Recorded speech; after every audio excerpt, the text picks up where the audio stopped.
დღეს ბრიუსელში ევროსაბჭოს სპეციალური სამიტი იმართება, სადაც ევროპელი ლიდერები უკრაინის მხარდაჭერასა და ევროპის თავდაცვის საკითხებს განიხილავენ. როგორც ევროსაბჭოს პრეს-რელიზში ანათქვამის სპეციალურ შეხვედრაზე მსჯელობის საგანი უკრაინის სამომავლო მხარდაჭერა და ევროპის თავდაცვის ძალისხმევის გაძლიერება. სამიტის მიმდინარეობისას ევროკომისიამ განცხადება გააკეთა და თქვა, რომ თავდაცვისთვის 800 მილიარდი ევროს მობილიზაციისთვის არიან მზად. სხვა ევროპელ ლიდერებთან ერთად შეხვედრას ესწრებოდა უკრაინის პრეზიდენტი ვოლოდიმირ ზელენსკი. სამიტის ფარგლებში საფრანგეთის პრეზიდენტ ემანუელ მაკრონს შეხვდა. ზელენსკის თქმით, მათ აქვთ ნათელი და საერთო ხედვა, რომ რეალური და ხანგრძლივი მშვიდობა უკრაინის მთელი ევროპისა და შტატების ურთიერთთანამშრომლობით შესაძლებელია. უკრაინის პრეზიდენტმა სპეციალური სამიტის დაწყებამდე ჟურნალისტებთან კომენტარიც გააკეთა და ევროპელ ლიდერებს მხარდაჭერისთვის მადლობა გადაუხადა.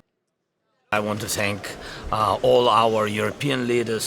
მადლობელი ვართ, რომ მარტო არ ვართ. ეს მხოლოდ სიტყვები არ არის. ჩვენ ამას ვგრძნობთ. თქვენ ძლიერი სიგნალი გაუგზავნეთ უკრაინელ ხალხს, მეომრებსა და მშვიდობიან მოსახლეობას და კარგია, რომ მარტო არ ვართ. ზავნილებით თავდაცვითი შესაძლებლობების გაზრდისა და ევროპის უსაფრთხოების გაძლიერების ახალი პროგრამის შესახებ შესანიშნავი გადაწყვეტილებაა.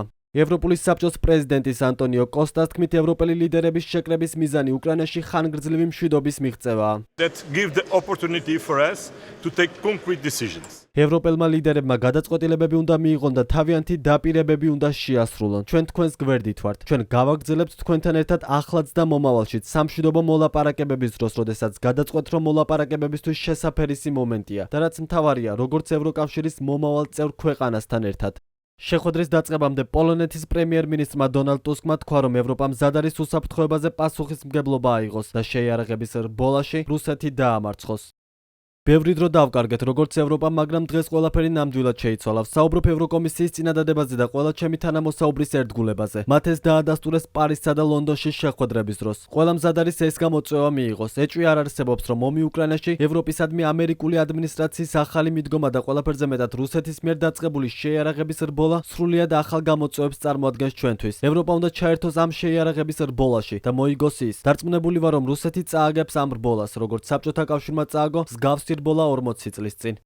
ბრიუსელში დღევანდელ შეხვედრას წინ უძღოდა 5 მარტს საფრანგეთის პრეზიდენტის ემანუელ მაკრონის სატელევიზიო გამოსვლა, რადროსაც მან საფრანგეთის მოსახლეობას მიმართა. მაკრონის თქმით, ევროპამ უნდა გააძლიეროს უკრაინელების მხარდაჭერა, რათა უკრაინამ შეძლოს ბრძოლა, მანამ სანამ რუსეთთან სამშვიდობო მოლაპარაკება შედგება. საკუთარ გამოსვლაში საფრანგეთის პრეზიდენტმა ასევე თქვა, რომ მომდევნო კვირას პარიზში იმ ქვეყნების გენშტაბების მეთაურები შეიკრიბებიან, რომლებიც მზად არიან უკრაინაში მშვიდობა უზრუნველყონ. ჩვენ ახალ ეპოქაში შევდივართ. უკრაინაში ომი უკვე 3 წელზე მეტია გრძელდება. ჩვენ პირველივე დღიდან გადავწყვიტეთ უკრაინის მხარდაჭერა და რუსეთის სანქცირება და ჩვენ სწორად მოვიქეცით. იმიტომ რომ ეს არ ეხება მხოლოდ უკრაინელი ხალხის მამაც ბრძოლას თავისუფლებისთვის. ჩვენი უსაფრთხოებაც საფრთხის ქვეშაა. თუ ერთ ქვეყანას შეუძლია ევროპაში მეზობელ სახელმწიფოში დაუსჯელად შეიჭრას, ვერავინ ვერაფერში იქნება დარწმუნებული. გავრცელდება უძლიერესის კანონი და ჩვენ კონტინენტზე მშვიდობა აღარ იქნება გარანტირებული. ისტორიამ ეს გვასწავლა. უკრაინის მიღმა რუსული საფრთხე ევროპის ყველა ქვეყანას ეხება, გვეხება ჩვენ. რუსეთმა უკრაინის კონფლიქტი უკვე გადაზარდა გლობალურ კონფლიქტში. მან მოახდინა ჩრდილოკორეული ჯარისკაცებისა და ირანული ტექნიკის მობილიზება ჩვენს კონტინენტზე. პარალელურად კი ამ ქვეყნებს ეხმარება შემდგომ შეიარაღებაში. როგორც ჩანს, ამ აგრესიას არ აქვს საზღვრები და ამავე დროს რუსეთი აგრძელებს შეიარაღებას და ამაზე თავისი ბიუჯეტის 40%-ს ხარჯავს. 2030 წლისთვის რუსეთი გეგმავს თავისი არმია კიდევ 300,000 ჯარისკაცით, 3,000 ტანკით და 300 საბრძოლო ვერტმფრენით გაზარდოს. ამ ფონზე ვინ დაიჯერებს, რომ რუსეთი უკრაინაზე გაჩერდება? ახლაც და მომდევნო წლებში რუსეთი გახდა საფრთხე საფრანგეთისა და ევროპისთვის.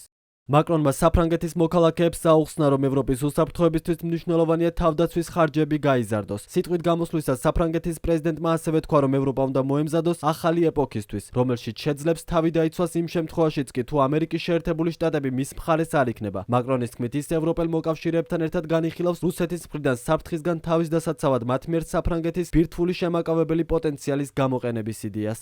ჩვენ გვყავს ყველაზე ეფექტური არმია ევროპაში და მეორე მსოფლიო ომის შემდეგ ჩვენი წინაპრების მიერ გაკეთებული არჩევანის წყალობით გვაქვს ბირთვული შეკავების შესაძლებლობები. ეს ჩვენ უფრო მეტად გვიცავს, ვიდრე ბევრ ჩვენ მეზობელს. უფრო მეტიც, ჩვენ არ დავლოდები ვართ რუსეთის უკრაინაში შეჭრას იმის გასაცნობიერებლად, რომ მსოფლიო შემაშფოთებელი ადგილია და სამხედრო პროგრამის 2 კანონის მეშვეობით, რომელზე გადაწყვეტილებაც მე მივიღე და რომელსაც პარლამენტმა მისცახმა, ჩვენ გავაორმაგებთ ჩვენი შეიარაღებული ძალების ბიუჯეტს თითქმის 10 წლის განმავლობაში. მაგრამ იმ ცვალებადი საფრთხეებისა და მოვლენების გავლენების ასწრაფების გათვალისწინებით, რაც ახლა აღწერე, ჩვენ მოგვიწევს ახალი საბიუჯეტო არჩევანის გაკეთება და დამატებით ინვესტიციების განხორციელება, რაც ახლა გახდა აუცილებელი. მე ვთხოვე მთავრობას, რაც შეიძლება სწრაფად იმუშაოს ამაზე. ეს ახალი ინვესტიციები მოითხოვს როგორც კერძო, ასევე სახელმწიფო დაფინანსების მობილიზებას გადასახადების გაზრდის გარეშე. ამას დასჭირდება რეფორმები, არჩევანის გაკეთება და სიმამაცე. ჩვენი ბირთვული შეკავება დაგვიცავს ჩვენ.